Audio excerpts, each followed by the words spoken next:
Welcome to the Hopenning, the place where hope is happening, with your hosts Fran Cadrone and Marina Theron-Monnery.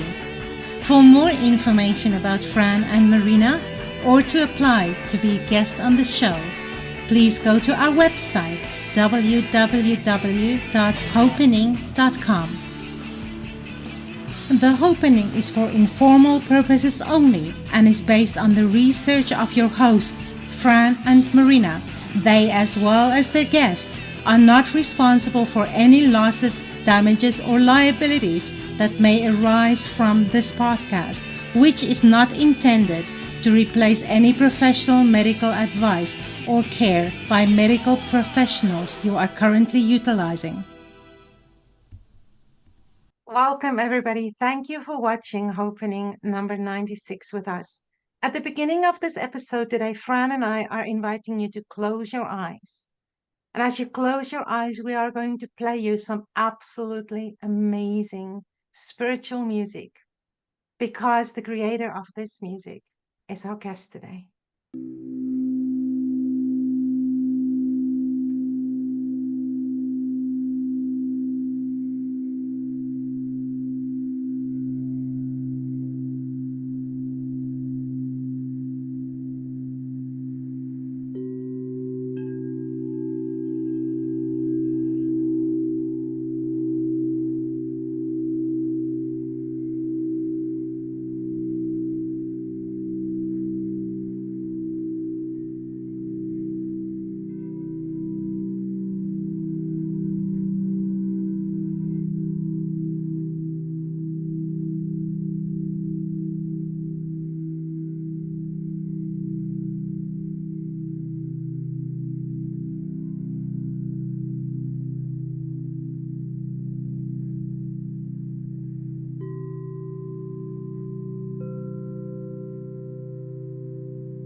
I'm going to be taking that music with me, everything that I do today. So we are thankful beautiful and grateful to have the creator of that music here with us on Hopenning number 96, right, Marina? 96.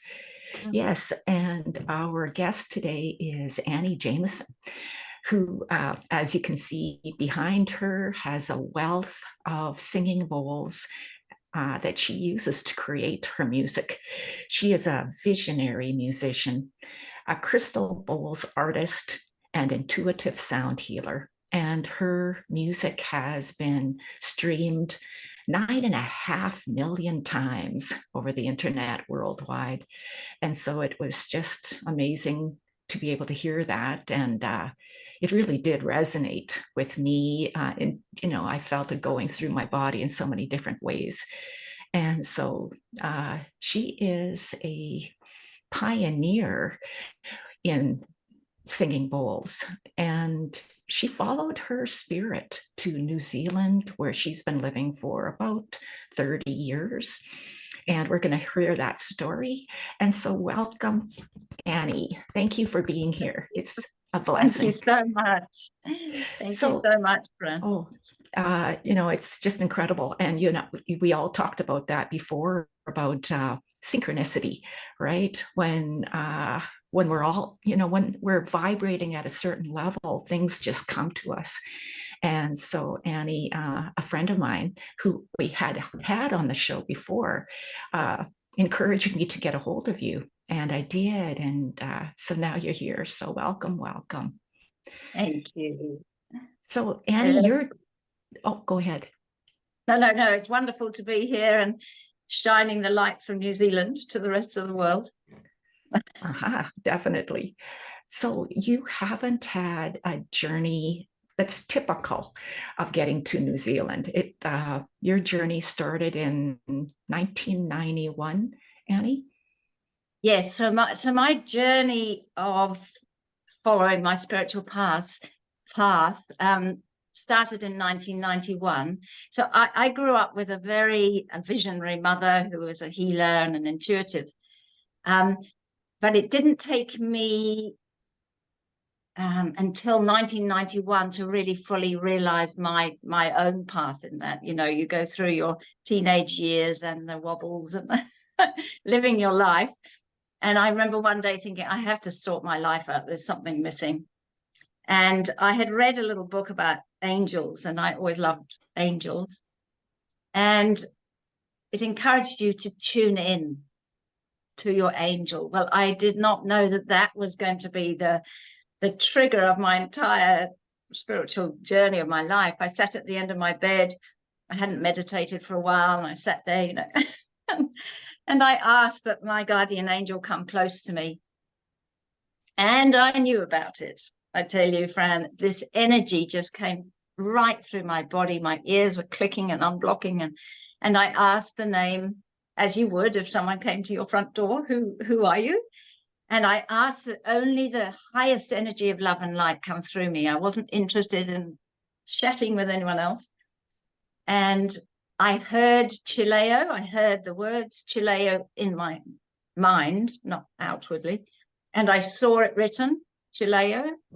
And then from that moment on, I began to receive, I would say messages, but and I knew that it was something different, because it didn't sound like me, but two, there was no ego in what was coming through. And so I thought, on the next night, I'll see if I can do it again. Maybe that was just a strange happening. So every night, and I didn't tell anyone, I just every night would go quiet, and I would always invoke and invite. It wasn't random. It was very specific. Bringing the love and light through, only the highest energy. And then I would write. And then I found, if I asked a question, I could get the answer to the question. And so this went on, and I wrote it, and I kept it all in a lovely folder. And then I thought, I'll share it with my mother, because, that she speaks this language. And the first thing she said to me when she read it, she says, well, it's about time. It's about time you kind of stood in your power and did this. And I said, well, she said, what took you so long? As a mother, you're kind of frustrated that your children are not doing what you feel is their full potential. And I said, well, I had to live life. I had to go through all the blah, and then really, follow my heart. And so since then, since 1991, I have truly followed my path. I fell in love with just a wonderful Kiwi. And so we moved back to New Zealand. He was in England. Michael got married here, had kids here, and he has been the most wonderful support ever that I could have ever picked to be, as a, life partner through all this, because every step of the way. So 16 years later, so I brought up the kids. I was, full 100% full-on mother. Didn't do anything specific during that time. And then one day, the boys were being boys and carrying on. And I had this day where Michael was overseas on a conference, and I was just went through all my drawer, everything, like let's let go of lots of stuff. And I pulled out the writing that I read over the years. I mean, it wasn't new to me. And then I hear a voice in my head again. This needs to go into print now. And I went, you have to be joking. I'm not a writer, and I walked away. I walked out of the room. You try and walk away from spirit. I mean, try. It doesn't work. All weekend, this voice kept coming in. It needs to go into print, it needs to go into print. And so when my husband came back, he found me at 5 o'clock in the morning. And in those days, we didn't really do anything. Well, I didn't. I wasn't really on computers. I wasn't computer literate. I was trying to copy it out finger by finger. He said, what on earth are you doing? I said, I'm writing a book. Chileo has told me I need to write a book. Oh, all right then. Anyway, the day before this came out, so I can show you the cover here. That's the lighter Chileo. The day before it came out, you go into this major panic of, oh my gosh, what am I doing? Who do I think I am to put anything like that out there? And I said to Michael, should we just stop the print, Lee? Should we just stop it? Like, oh no. And he said, we know it needs to go out there, and we know it's not you writing it because it's far too wise. And so therefore, the Light of Chileo was born. And from that moment, Fran, I have listened and I've listened and I've listened. I don't always think yay, because, when you're being stretched out of your major comfort zone, which is probably my life, is like, really, really that idea and that idea. But I have learned over the years, and my Michael's amazing, and my boys are amazing. They've always stood behind. My family have always been there. So I've had this incredible support, not only of the angelic realm, but in the physical realm, because, we get scared as humans. But I have learned over the years. And so, yeah, that's how my journey started. And so if we ever had a discussion at home and I had one idea and Michael had another, he'd say, go and tune in. And I go, no, this is my idea. And he used to say, we need something from a higher perspective. And most often it was Chileo, it was a whole different view, because it comes from a whole world perspective. It's not the human ego perspective, which is like this.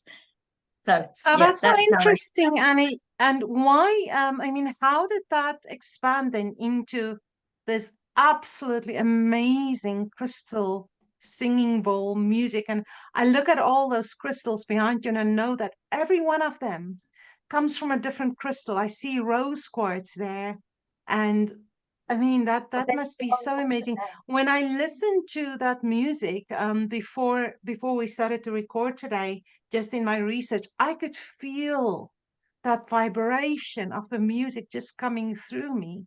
So I would love to know more about that. How did all these interactions with Chileo and you being open to that, how did it lead to this fantastic service?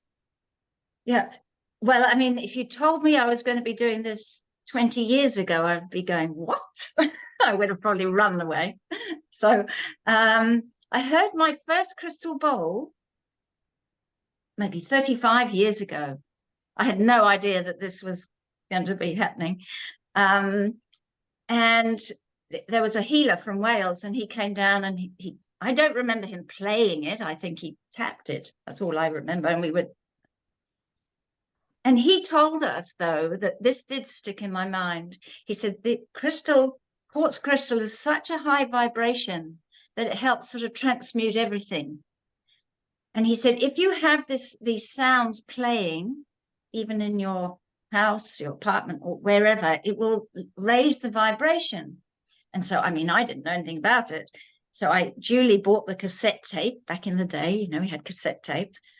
And I just put it on, and I used to go off to work and I leave it playing. Little did I know that this is what I'll be doing, because I thought, well, that's a good idea. Clear the energy, in your space, because it's such high frequency. And then, yeah, as I said, I was a full-time mother. But then, because my mother was a healer, then I got into auric magnetic healing, not with magnets, it's just healing over the body. And then one day I realized that sound was so profound, and it happens, sound will cut through everything so quickly. And so I asked, again, I had a client who had given some healing to, and we were talking, just standing at the gate as she was leaving. And I said, you know, I've tried Tibetan bowls, but some they don't resonate with me, and I can't, they sound terrible when I play them, and that's not going to heal anybody, having screeching sound. And then I received from Chileo, that's because that's not your energy. So then I say, well, what is it? And yes, it's a quartz, it's the crystal, not quartz, it was crystal. So I got my first crystal bowl, and my husband brought it back from England because there was nothing really here in New Zealand. And they all thought, well, Michael thought he was bringing me back, you know, a lead crystal, because I just said, can you bring this crystal bowl back? So when we unwrapped it, and it was just a white bowl, the kids and Michael like, well, what was that all that excitement about? And then I played it, you know, and then they went, oh my God, you know, this, as you say, you feel the vibration. And at that moment, I said to Michael, I have a feeling there's going to be more bowls coming. And he said, well, where will they go? Well, you know, they take over. We used to have them in the bedroom when the kids were younger, you know, boys jumping over sofas and things, and cats. And and gradually this became, now they've left home, you know, now this has become my healing space. It's beautiful. So that's how it came into my life. So there's different colors, and there's different, every bowl, you know, there's different sizes, colors, and some are a little bit more opaque than others. Some are more transparent. Can you just share with us a little bit about the bowls themselves, and how that works? Like, how does the sound work? Absolutely. So these bowls are created by Crystal Tones. They're in America, and they use pure quartz crystal, and these ones are called alchemy. That's the name of these, and they infuse other precious metals, minerals, and gemstones. So they'll fire it once with the pure quartz, then they will infuse a bowl with these different metals. And of course, different metals and minerals have different frequencies. And I'll just show you, this is the one on there. So this is golden quartz and Lemurian seed. Actually, it's a Lemurian bowl. You can almost see it looks like a dolphin. And I mean, these are all naturally formed. There's nothing. So each of these bowls is unique. Now, so they use platinum. Platinum makes everything beautiful. You wouldn't know that unless you put it with quartz. So every color is a frequency, and every metal is working. So in the energy field, the note itself, it's born with its note. No one's made it a note. You know, it comes out of the fire and it's, you know, like we have our own personality signature. It'll have its note. It's not tuned to a piano. You know, it's not a 440, you know, it comes out as it wants to be. And then the color will also say, so this is gold and Lemurian quartz. So this color turquoise will be working more up in the upper chakras. The gold will be working because that's a master healer. The quartz is working to amplify and magnify. So you've got this weaving, literally weaving of sacred sound. Like you couldn't really say, and it's doing this and it's doing that, because the visual would be incredible. So when you play one bowl, then another and another, which is what I'm playing on Crystal Blessings, you know, I might have 8 bowls playing, and they've all got their own energetic frequency and signature, plus adding intention. So I always invite people when they are coming for a session here to have an intention, because you'll know it's like going into a genie cave. What do you want more of? because quartz will amplify and magnify it. So it's so expansive. And the more I work with them, the more, the most incredible opportunities. And I don't know, I mean, I was still as passionate as I was, 13 years ago when I started actually playing the bowls, because you play this and then you play, oh, I haven't heard that before. And my husband will sit on the sofa and, after a long working week he'll have, and I'll go, oh, I've come up with this idea, start playing, and he starts to go, nice.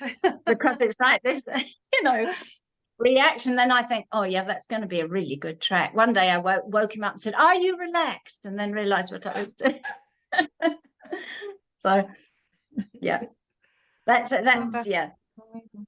I just quickly looked up the crystalsingingbowls.com. What did you say it was? Crystal tones, yeah. Crystal So wow, tones, they have quite a large selection. I see even, Fran, they are in Banff. What? So yeah, that's close to home.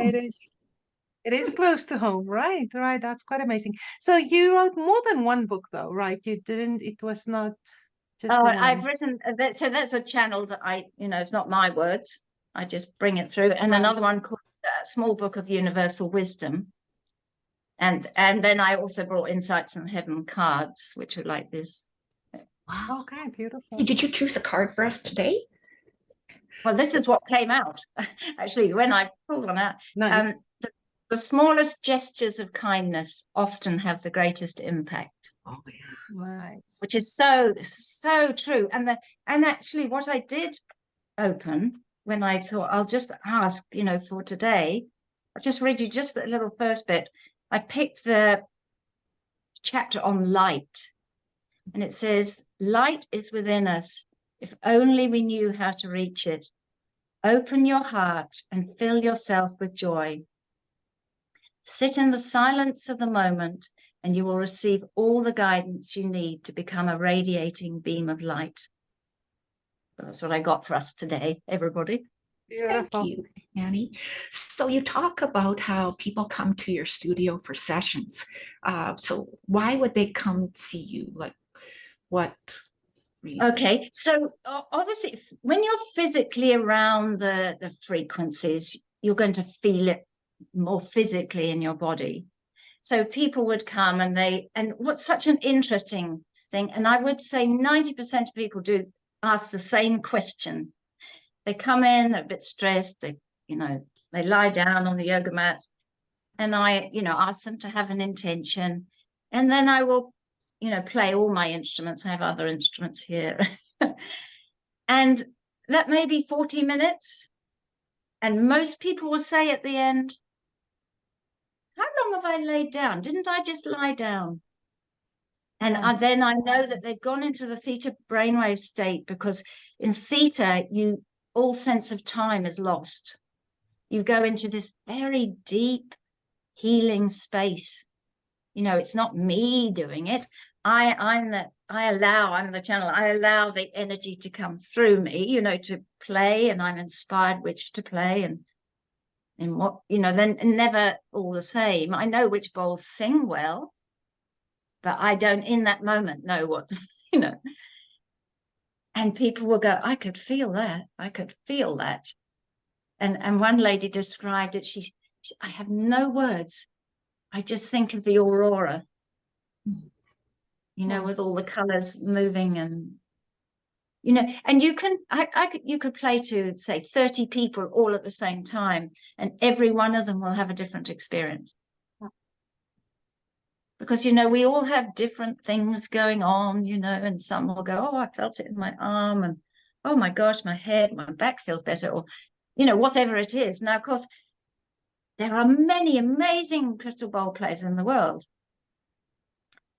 I just happen to be in New Zealand. But the most exciting thing for me is that my music, even though here I am in a small space, the more, which I found this, I used to go out and play, to public places. And then one day I thought, no, I can't do that. I've just got to bring my energy inwards. Sometimes you just have to bring yourself back together again. And the most interesting thing, Fran, I observed in myself the more I brought myself in, the more my music went out. And the reach has been phenomenal. I mean, it's blown me away and all my family that it's reaching so many countries. It reached 171 countries last year. You know, fantastic. And so it's where it's not that we are here or, you know, in COVID, my music really took off, you know, because everyone's at home. And so it doesn't matter what any of us have a passion for.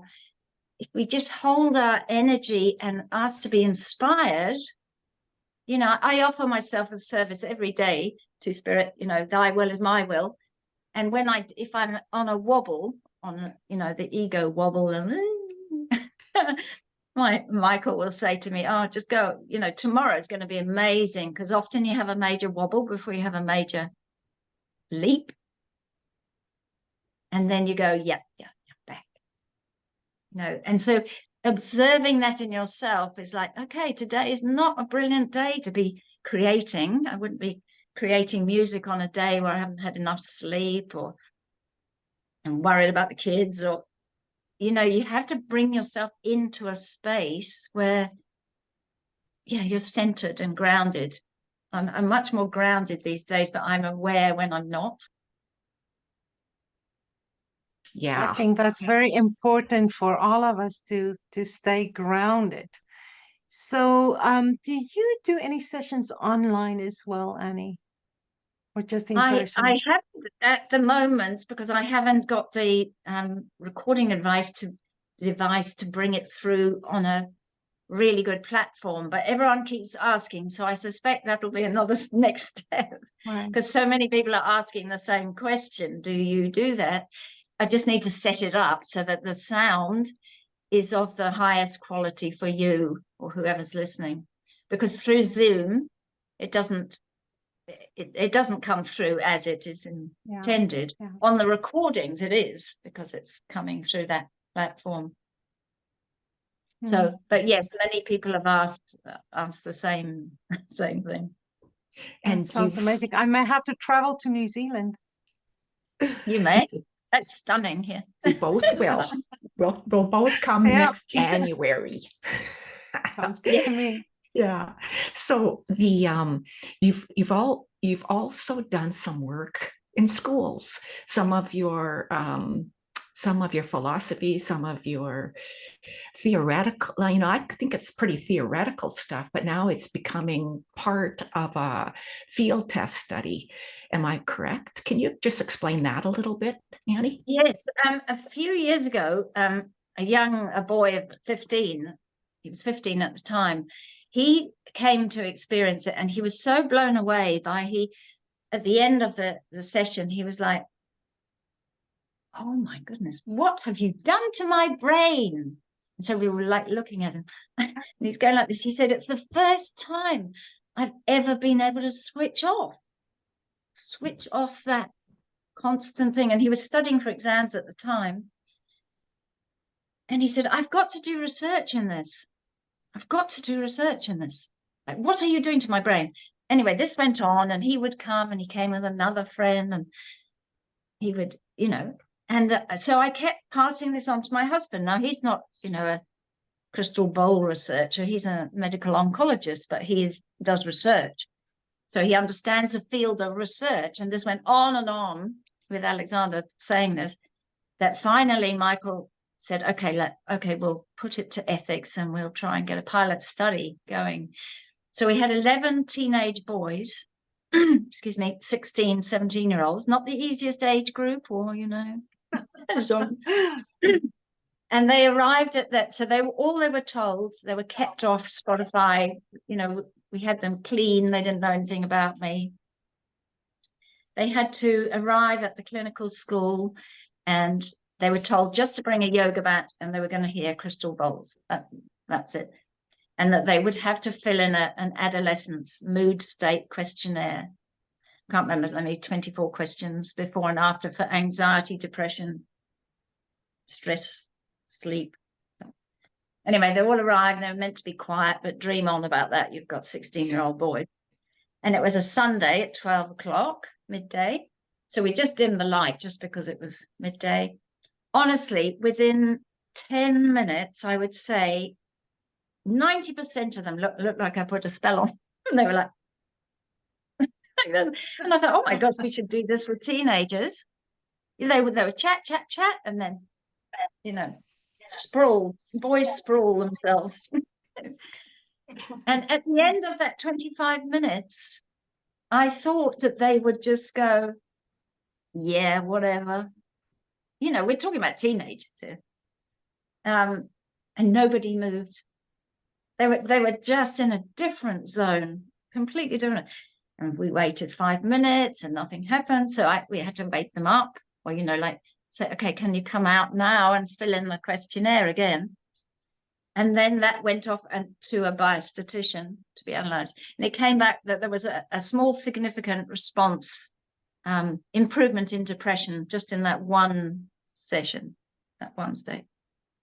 That paper was published last year, and in the Journal of Psychiatry and Behavioral Sciences. This year, Waikato University is taking it on, which is really exciting. The professor of psychology. And first of all, they're doing a clinical trial with psychology students with my music, Tranquility. And then when that study's finished, they're doing it in high schools for teenagers, for adolescents. And that for me is, I've got such a passion. If we can help these adolescents, and then, if that works, we'll go down the ages. But, that's the critical age, specifically in New Zealand. The mental health is through the roof. That's absolutely amazing. It's, I think, so interesting how what is available to us on so many levels, so many different modalities. And we all know that there are tremendous healing power in crystal, but to use it with sound as well. And I can hear, and I know that you are using harmonies. It's not just one sound, it's this kaleidoscope, this symphony of beautiful sounds. And how does that influence the energy when you bring more than one in? Well, for me, I love harmonics. So yes, you can play, if you listen to the 1812 overture, and then there's, like your nervous systems, like you're not sure when that next loud sound's coming. When you play harmonics, the sort of the ancient brain says, okay, I'm starting to feel safe. There's no unsuspected loud sounds. And you start to drop into this space, and it starts to stop the fight or flight and just bring in the parasympathetic. And that's what people feel. So before and after, they'll go, oh, I feel quite different now than I did 10 minutes ago or 20 minutes ago. And I've discovered it myself. I can be in the kitchen, with the fan over your head, which is not conducive to calm cooking, and then walked in here, and maybe one of my boys was playing my music through the speakers, and I go, wow, the energy in here is so different. In 1 second, I can feel the difference and go back into the kitchen and the noise of the cooking. So, we all have the ability to be able to just switch into something else. And those harmonics, I don't know, for me, I just do what's intuitive for me. The harmonics is what takes me into that deeper space, into that theta.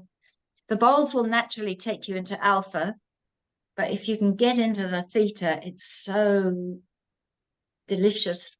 The body knows exactly what to do. It goes, oh, thank you. It's the mind that still will.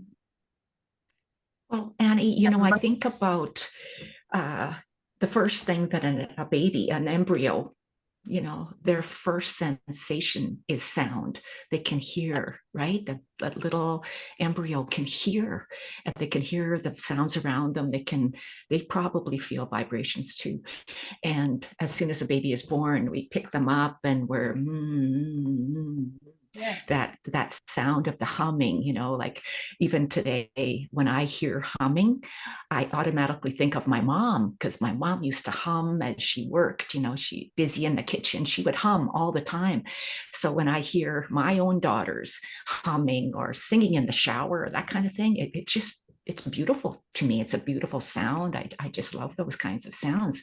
So I wonder also, with your singing bowls, if a person comes to you with a certain ailment, whatever it is, not an emotional ailment, but more of a physical, like maybe arthritis or something like that. Have you found that with your singing bowls, there's relief of some kind, or it's makes the progression of the disease stop? Yeah. I haven't specifically, I would never say anything that isn't, true. I haven't specifically known anything, but what people will experience is that deep rest and rejuvenation, that deep calm within them. And from within that space, that is where the healing is. Yeah. So if we can all, I don't do it. I'm not always calm, as my husband will say. If we could stay in that gentle, soft, receptive, calm space, that's when all the exterior stuff stops carrying on. You taking your attention from it, but your body is just going, oh, thank you. Because we're 70% water, our bodies, and we have crystalline substance in our bodies, in our brain, we respond as humans really well to crystalline energy. And so imagine you're lying there, you're basically water. So you imagine yourself, and these vibrations are going through you. So people will feel it, not just in the hearing it. I had a really good example the other day of a friend who was not particularly keen on the bowls at all. It wasn't her thing. Her husband absolutely loved it, but, it wasn't her thing. And she said when she came here, I said, you're welcome not to participate in the sound bath. Oh, no, I will. And afterwards she said, I used the intention that I wasn't listening to it, that I would experience it. Then she got it. And now she understands it. So it's not about, I need to listen with my ears. It's about absorbing those sounds. And Fran, just going back to what you were saying about babies.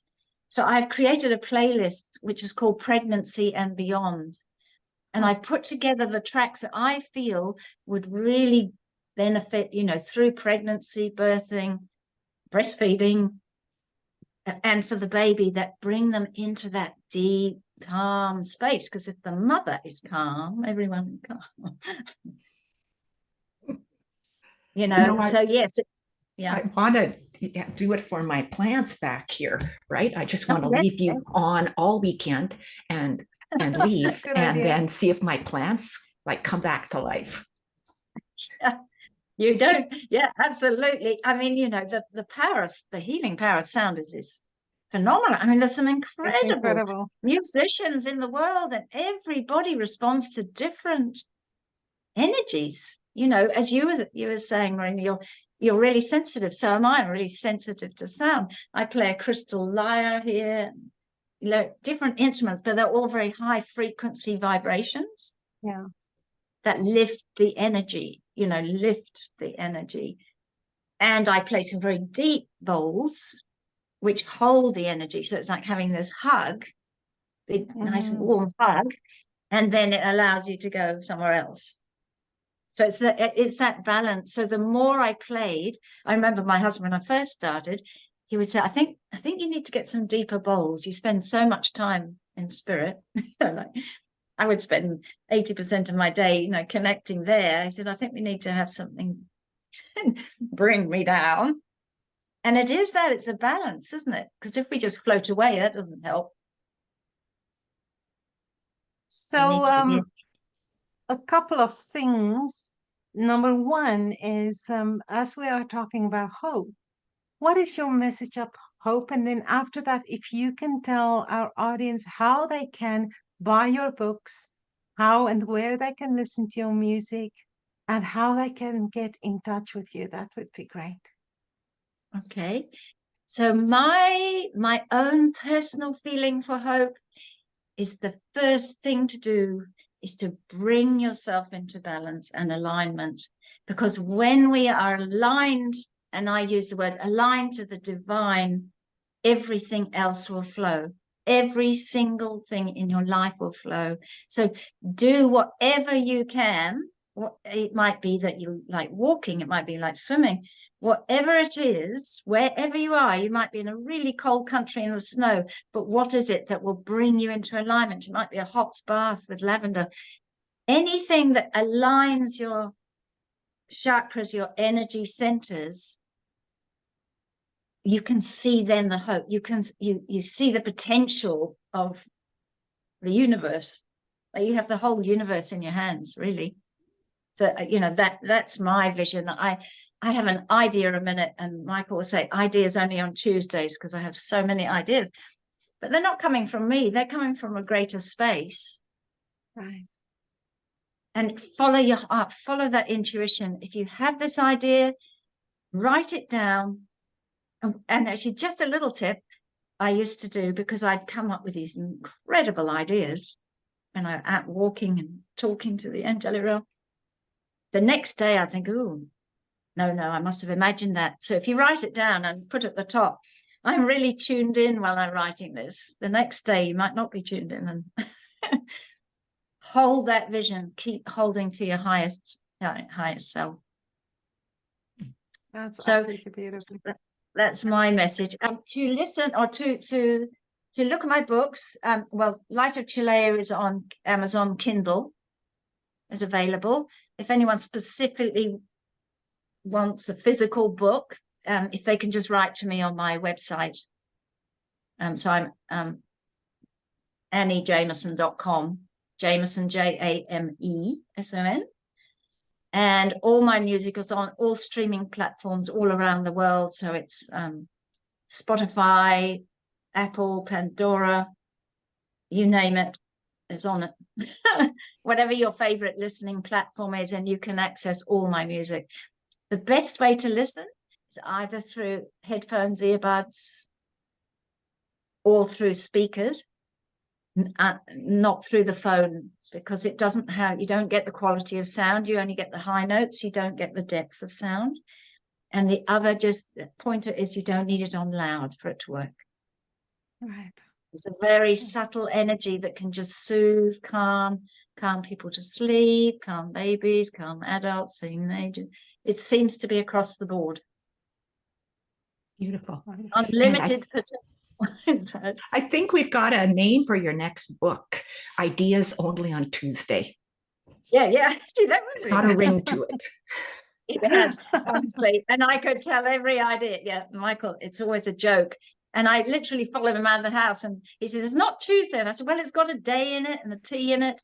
And the other day it was a Saturday. And he said, it's so far from Tuesday. This is no more ideas, but I can't help it. That's the way I am. So that's amazing.